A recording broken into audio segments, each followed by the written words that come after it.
مجھے آج بھی وہ دن اچھی طرح سے یاد ہے جب میرے بابا نے خود کو آگ لگا کر اپنی جان لے لی تھی۔ میری ماں خون کے آنسو روتی ہوئی سرداروں کو بددعائیں دیتی جا رہی تھی، لیکن 12 سال کی عمر میں مجھے یہ بات سمجھ نہیں آ رہی تھی کہ اگر میرے بابا نے خودکشی کی ہے تو میری ماں کی دعاؤں کے سرداروں کو کیوں بددعائیں دے رہی ہے۔ مجھے میرے بابا سے بے حد محبت تھی، لیکن میں چھوٹی تھی اور پھر بڑی ہوتی گئی اور صاف بول گئی۔ جب اس واقعے کو 10 سال گزر چکے تھے اور میں نے جوانی کی دہلیز میں قدم رکھا تو میں کچھ سوچنے پر مجبور ہو گئی۔ سب سے پہلا خیال تو مجھے اس الماری کا آیا جو عجیب و غریب قسم کی تھی۔ یہ کیسی الماری تھی؟ اس میں میری ماں کپڑے رکھتی تھی تو دھلے ہوئے اور استری شدہ باہر نکلتے تھے، کچا کھانا رکھتی تو پکا ہوا ملتا، اور اس طرح بہت سے ادھورے کام پورے ہو جاتے۔ اس الماری سے جس کمرے میں وہ الماری تھی وہاں کسی کو جانے کی اجازت نہیں تھی۔ گھر میں صرف میں اور میری ماں رہتی تھی۔ میری اماں مغرب کے بعد تسبیح اور جائے نماز ہاتھ میں لے کر اس کمرے میں خود کو بند کر دیتی تھی اور تمام رات عبادت کرتی تھی۔ مجھے تو یہی لگتا تھا کہ وہ عبادت کر رہی ہیں، لیکن جب اس کمرے کا راز مجھ پر آشکار ہوا تو میرے رونگٹے کھڑے ہو گئے۔ میرے وہم و گمان میں بھی نہیں تھا کہ اس الماری میں ایسا کچھ ہے۔ بچپن میں مجھے یہ سب کچھ ایک بہت ہی خوبصورت سا احساس لگتا تھا کہ الماری میں اس طرح کا کچھ ہوتا ہے۔ مجھے لگتا تھا کہ میری ماں تمام رات عبادت کرتی ہے اور عبادت کی برکت سے یہ سب ہوتا ہے، لیکن جب میں بڑی ہوئی تو سوچنے پر مجبور ہو گئی کہ ایسا کیسے ہو سکتا ہے۔ میرا ذہن اب وہ چھوٹا سا ذہن نہیں رہا تھا جو آسانی سے اس بات کو قبول کر لیتا۔ میں اب بڑی ہو چکی تھی اور بہت کچھ جاننا چاہتی تھی، لیکن جو کہ الماری میں ہر وقت تالا لگا رہتا تھا اور کمرہ بھی بند ہوتا تھا، اس لیے مجھے موقع نہیں ملا۔ ایک رات جب اماں عبادت کرنے کے لیے کمرے میں گئی تو شاید غلطی سے انہوں نے دروازہ کھول دیا۔ میں نے چپکے سے جھانکا، دروازے سے دیکھا تو اماں نے الماری کھولی اور اس کے اندر گھس گئی۔ یہ دیکھ کر میں حیران ہو گئی کہ اماں الماری کے اندر کیوں چلی گئی ہیں اور دروازہ بند کر دیا۔ کافی دیر میں انتظار کرتی رہی کہ اماں الماری سے باہر نکلے گی، لیکن ایسا کچھ نہیں ہوا تھا۔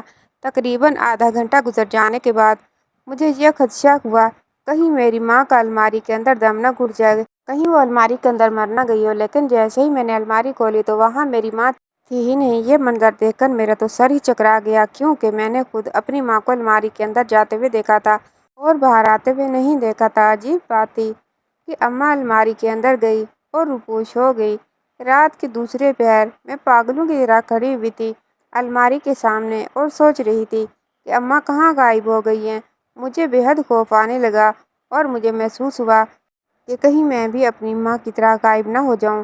میں وہیں پر بیٹھی رہی، تقریباً 3 گھنٹے میں وہاں بیٹھی رہی اور خوف نے مجھے اس قدر گھیر لیا کہ میں وہاں سے چل کر اپنے کمرے میں آ گئی اور ڈر کے مارے کانپنے لگی۔ میں اتنی چھوٹی نہیں تھی، 22 سال کی لڑکی تھی، لیکن پھر بھی میں انسان تھی اور بے حد خوفزدہ ہو گئی تھی۔ تھوڑی دیر بعد مجھے آواز آئی تو میں کمرے کی جانب بھاگ کر گئی۔ میں نے کھڑکی سے دیکھا تو اماں الماری سے نکل رہی ہے، ساتھ ہی فجر کی اذان بلند ہونے لگی۔ اماں اپنے کمرے میں جا کر سو گئی۔ میں نے ان سے کوئی سوال نہیں کیا، کیونکہ ہم ماں بیٹی کے مابین اس طرح کا کوئی رشتہ نہیں تھا۔ ابا کے مرنے کے بعد اماں بالکل خاموش ہو کر رہ گئی تھی، مجھ سے کوئی بات نہ کرتی۔ ضرورت کی بات کے علاوہ ہمارے بیچ میں کوئی بات نہیں ہوتی تھی۔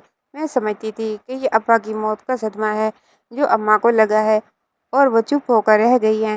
میں نے فیصلہ کر لیا، میں الماری کا راز جان کر رہوں گی۔ آخر اس میں ایسا کیا راز ہے؟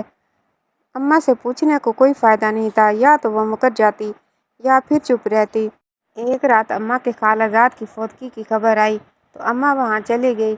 میرے پاس یہی ایک موقع تھا الماری کا راز جاننے کے لیے۔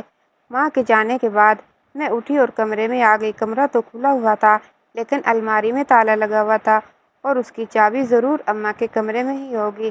میں اماں کے کمرے میں گئی اور تمام کمرہ کھنگال ڈالا، بھی آخر صندوق کے اندر سے مجھے چابی مل گئی۔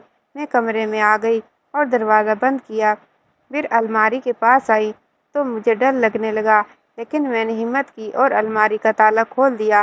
میں نے دیکھا وہاں پر کچھ بھی نہیں ہے، الماری بالکل خالی ہے، اور میں یہ دیکھ کر حیران ہو گئی کہ آخر کیا ماجرا ہے۔